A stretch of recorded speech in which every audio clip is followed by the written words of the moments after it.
United nation secretary has actually उन्होंने predict किया था कि चाइल्ड मैरिजेस को एंड करने के लिए 300 साल लगेंगे, और मेरे ख्याल से यूनिसेफ ने भी 2050 का टारगेट दिया है, लेकिन आपने 2030 का टारगेट लिया है।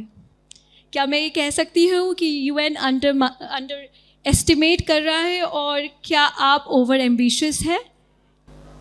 मैंने जब ये किताब के बारे में सोचा, या मैंने एक्शन प्लान के बारे में सोचा, या मेरे साथियों ने ये गणना करी या कैलकुलेशन करके बताया, तो हमें पता नहीं था यूएन क्या सोच रहा है, पहली बात।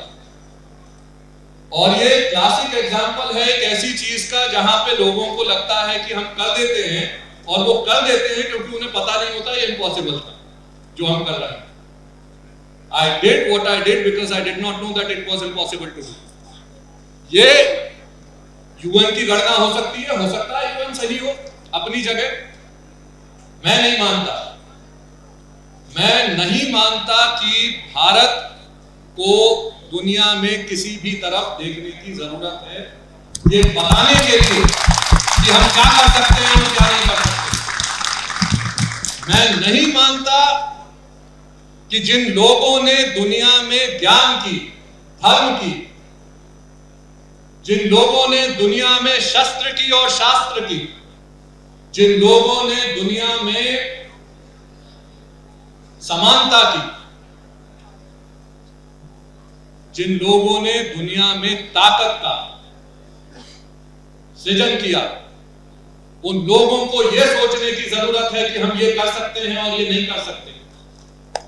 मुझे एकदम से याद आया, एक बड़ी अच्छी मैंने कविता सुनी थी, मैं 2 लाइनें आपको सुनाता हूं। हरिओम पवार ने लिखी है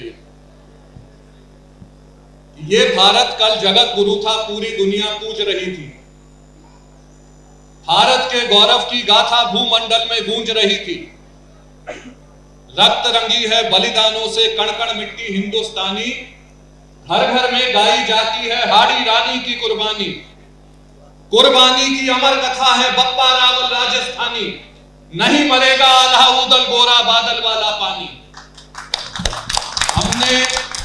हमने कभी सिकंदर वाले रथ को वापस मोड़ दिया था, हमने कभी सिकंदर वाले रथ को वापस मोड़ दिया था। हमने 16 बार पकड़कर गौरी जिंदा छोड़ दिया था।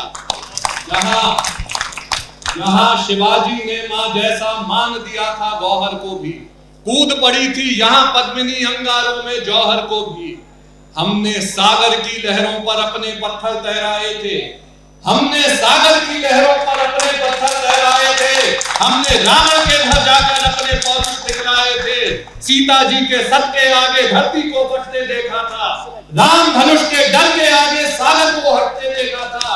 हम इतिहास बदलने निकले तो भूगोल बदल जाता था, और हमारा श्याम कन्हैया नागों के पन पर गाता था। हमें जरूरत है, नहीं है जरूरत हमें दुनिया में किसी कागज की जरूरत नहीं है। अगर हम ठान लेंगे कि हमें ये बदलना है, ये बुराई हमारी है, ये हमारे घर में है, हमारे घर के बाहर बैठा आदमी हमको नहीं बता सकता कि हम अपने घर की गंदगी कैसे साफ करें। हमें अपने घर की गंदगी साफ करनी आती है। नहीं देखेंगे हम, नहीं मानेंगे, नहीं पढ़ते हैं।